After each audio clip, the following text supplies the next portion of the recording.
We continue in our Lenten devotion on the 7 words that Jesus said on the cross. And today we look at his words where he says, "It is finished." As we have been doing, we're going to take a look at a character and the story for each week. And today we're going to take a look at Caiaphas. Caiaphas was the high priest at the time of Jesus' crucifixion. He was a religious leader, which means he didn't like what Jesus was saying. And we can understand from his perspective as we read in the book of John, in John chapter 11, that he truly believed Jesus was saying things that was going to cause trouble for the people of Israel. See, Caiaphas and the religious leaders, although, yes, having their selfish moments and wanting people to look to them for advice instead of Jesus, also had this belief that there was this arrangement with the Roman Empire that they could practice their religion. And if Jesus came along and people started to follow him instead of looking to the Romans, that the Roman Empire would just wipe them out. And so we read in the book of John how the people were so concerned about Jesus causing all these problems that Caiaphas says this, and I'm going to read from John chapter 11, verse 50.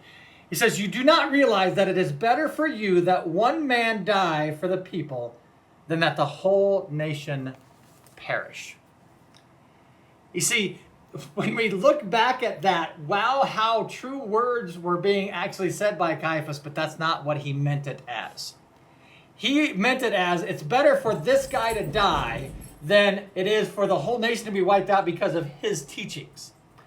That's what they believed. But really, in the end, it was actually true words that Jesus truly died for all people. Now, can you imagine Caiaphas having those feelings then and looking up at Jesus on the cross and Jesus saying the words, "It is finished"? I mean, to what extent you could say Caiaphas is sitting there saying, all right, well, yeah, it is finished. We're done. The problem is over. We don't have to worry about this anymore. The people of Israel are safe. But at the same time, you would hope that he would have maybe second thoughts sitting there going, what did he mean by that? It is finished. I mean, he's acting like there's more to the story here. Could it be that we were wrong? Could it be that God truly did send his son and all the things that he was saying were correct? Could it really be that? What does he mean it is finished? Now, we don't get the story of what happened with Caiaphas and his thought process, but let me put it back to us. When Jesus says it is finished, he means that the price for sin is paid. It's done. It's paid for. It is finished. His job on this earth, what he was supposed to do and his purpose was finished. He came to save you from your sins as well as me. Even though I don't deserve it. Even though you don't deserve it. He came to accomplish that task. And when he said it was finished, it was finished. You see, we can't pay that price that sin required.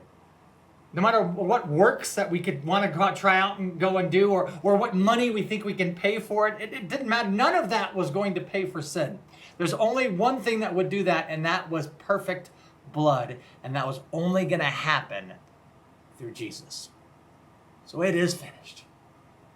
And then 3 days later, Jesus is going to rise from the dead. And what is truly finished is what we truly need in this world, and that is victory over sin, death, and the devil. Understand that no matter what may happen in this world, no matter what tribulations, what difficulties, what great joys, whatever in between, what is really truly matters, it is finished. God did everything for us. And what we truly need is finished. Victory over sin, death, and the devil. God's blessings to you, and we'll talk to you next week.